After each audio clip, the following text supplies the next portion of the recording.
Praise the lord. ప్రభు అయిన యేసుక్రీస్తు నామంన మీ అందరికీ శుభములు తెలియపరుస్తా ఉన్నాను. ఈ యొక్క వాగ్దానాలచే మీరు ఆదరింపబడినట్లయితే తప్పకుండా ఇతరులకు షేర్ చేయడానికి ప్రయత్నించండి. ప్రతి పాపము మీద, ప్రతి మరణము మీద యేసుక్రీస్తు ప్రభుల వారు మనకు జయాన్ని ఇచ్చి ఉన్నారు అనేసి నమ్మండి.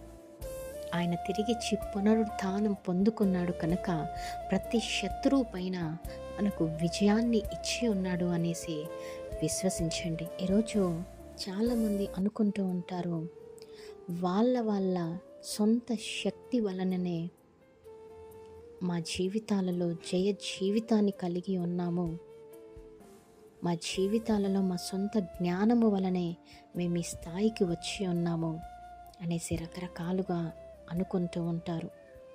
అయితే లేఖనం ఏం సెలవిస్తూ ఉందంటే, యేసుక్రీస్తు మూలముగానే మనకు జయాన్ని అనుగ్రహించారు అనేసి లేఖనము సెలవిస్తూ ఉంది. మరి ఈరోజు ఎంతమంది పాపము జీవితంలో ఉన్నారో, మరణ పడకల మీద ఉంటూ మరణానితో పోరాడుతూ ఉన్నారో, ప్రతి శత్రువు మీద పోరాటము చేస్తూ ఉన్నారో, వారందరూ గుర్తుపెట్టుకోవాల్సింది ఏమిటి అంటే, యేసుక్రీస్తును ఆశ్రయించండి, ఆయన సహాయం కోరండి, సొంత రక్షకుడిగా అంగీకరించండి, ఆయన పునరుద్ధానాన్ని నెమరు వేసుకోండి. తప్పకుండా దేవుడు సహాయం చేసి మీకు ప్రతి విషయాలలో విజయ జీవితము దయచేస్తాడు. తద్వారా దేవునికి కృతజ్ఞులమై ఉందామండి. ఆమేన్.